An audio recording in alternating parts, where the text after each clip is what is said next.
Program Studi Pendidikan Ekonomi, Fakultas Keguruan dan Ilmu Pendidikan, Universitas Muhammadiyah, Profesor Dr. Hamka.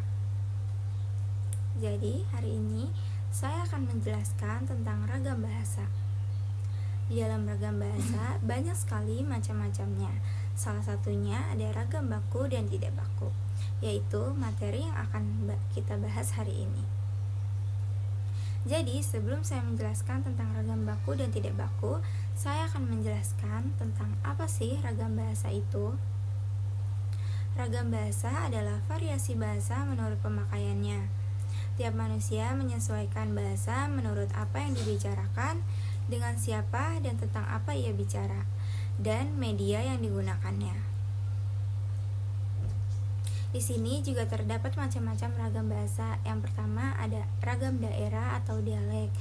Nah, di dalam ragam dialek dibedakan menjadi beberapa jenis, yaitu yang pertama ada dialek regional. Terus yang kedua ada dialek sosial. Nah, yang ketiga ada dialek temporal, dan yang keempat ada idiolek. Terus kemudian ada yang kedua ada ragam bahasa terpelajar. Yang ketiga ada ragam bahasa resmi dan tidak resmi. Yang keempat ada ragam bahasa berdasarkan pokok persoalannya. Nah, yang kelima ada ragam bahasa lisan dan tulis. Di dalam ragam bahasa lisan dan tulis terdapat perbedaan, yaitu yang pertama, ragam lisan menghendaki adanya orang kedua, sedangkan ragam tulis tidak mengharuskan adanya teman bicara di hadapan mereka. Kemudian perbedaan yang kedua, ragam lisan tidak terikat pada fungsi-fungsi gramatikal seperti subjek, predikat, objek, karena ragam lisan dibantu oleh gerak, mimik, pandangan, dan intonasi. Sementara itu, ragam tulis harus lengkap terstruktur gramatikalnya, karena tidak menghendaki pendengar berada di hadapan pembicara. Nah, perbedaan yang ketiga itu, ragam lisan sangat terikat pada kondisi, situasi, ruang, dan waktu. Sementara ragam tulis tidak terikat pada kondisi, situasi, ruang, dan waktu. Dan macam-macam ragam bahasa yang keenam atau yang akan kita bahas hari ini yaitu ragam baku dan tidak baku. Nah, selanjutnya ragam baku adalah ragam yang dilembagakan dan diakui oleh sebagian besar warga masyarakat pemakaiannya sebagai bahasa resmi dan sebagai kerangka rujukan norma bahasa di dalam penggunaannya. Sedangkan ragam tidak baku adalah ragam yang tidak dilembagakan dan ditandai oleh ciri-ciri yang menyimpang dari norma ragam baku. Kemudian, di sini juga ada sifat-sifat ragam baku. Yang pertama itu ada kemantapan dinamis. Jadi, kemantapan dinamis artinya sesuai dengan kaidah bahasa. Contohnya, jika kata raba dibubuhi prefiks pe akan menjadi peraba. Nah, terus yang kedua itu ada cendikia. Cendikia artinya ragam bahasa yang dipakai pada tempat-tempat resmi. Ragam baku cendikia harus dapat memberikan gambaran yang jelas dalam otak pendengar atau pembaca. Dan yang ketiga itu ada seragam. Jadi, seragam yang dimaksud di sini yaitu proses penyeragaman bahasa melalui pembekuan bahasa, yaitu pencarian titik keragaman agar berbentuk bahasa yang baku dan standar. Kemudian di sini juga ada fungsi bahasa baku. Yang pertama yaitu komunikasi resmi, yakni dalam surat menyurat resmi, surat-surat menyurat dinas, pengumuman-pengumuman yang dikeluarkan instansi resmi, perundang-undangan, penamaan, dan peristilahan resmi. Kemudian yang kedua itu ada wacana teknis, yakni dalam laporan resmi dan karangan ilmiah. Terus yang ketiga adalah pembicara di depan umum, yakni di dalam ceramah, di dalam kuliah, khotbah, dan sebagainya. Kemudian ada juga ciri-ciri ragam tidak baku. Yang pertama, penggunaan kosakata yang tidak sesuai dengan KBBI atau standar bahasa baku. Misalnya, penggunaan kata itu sebagai pengganti itu yang baku. Terus yang kedua ada ejaan yang tidak sesuai dengan Pedoman Umum Ejaan Bahasa Indonesia atau POB. Contohnya, penggunaan kata kalau diganti menjadi kata kalau. Dan yang ketiga, ada penggunaan kata-kata frasa atau bentuk lain yang tidak perlu. Contohnya, penggunaan itu loh, ketika kata itu aja udah cukup. Selanjutnya juga ada contoh-contoh ragam baku dan tidak baku.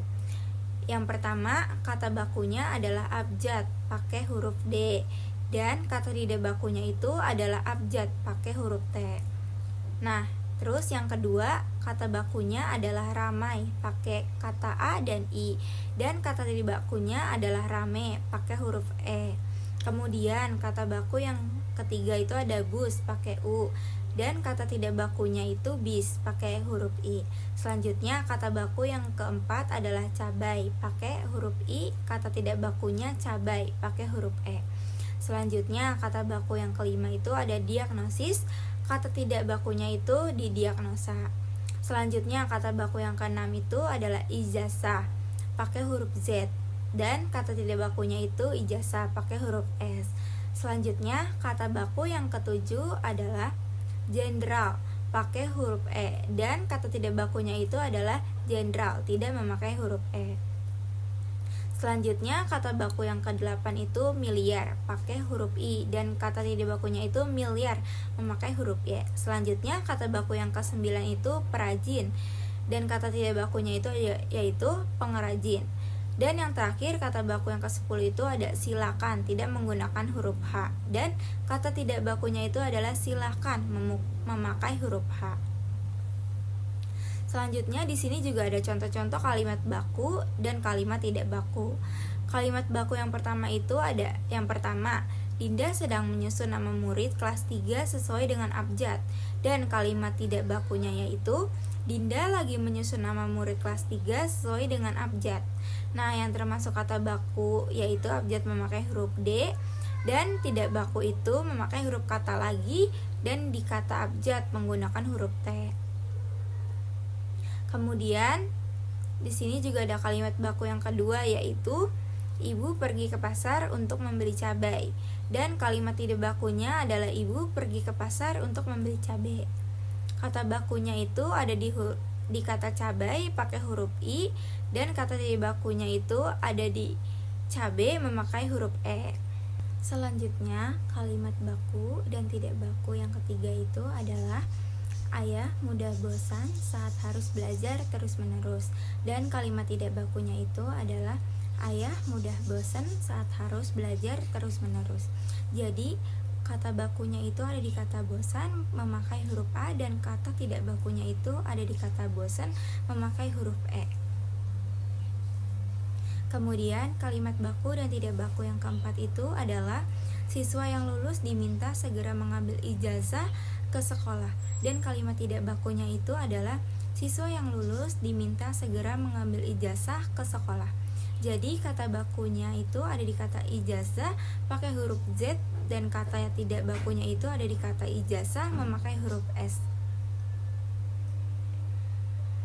Kemudian kalimat baku dan kalimat tidak baku yang kelima itu adalah Mirna meminta izin untuk pulang lebih awal, dan kalimat tidak bakunya itu adalah Mirna meminta izin untuk pulang lebih awal. Kata bakunya itu ada di kata izin memakai huruf Z, dan kata tidak bakunya itu ada di kata izin memakai huruf J.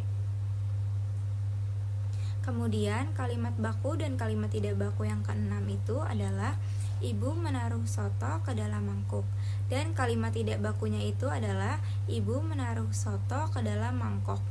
Jadi kata bakunya itu ada di kata mangkuk memakai huruf EU, dan kata tidak bakunya itu ada di kata mangkok memakai huruf O. Sekian penjelasan tentang ragam bahasa baku dan tidak baku. Semoga video ini bermanfaat untuk kalian semua dan dapat diterima. Terima kasih. Wassalamualaikum warahmatullahi wabarakatuh.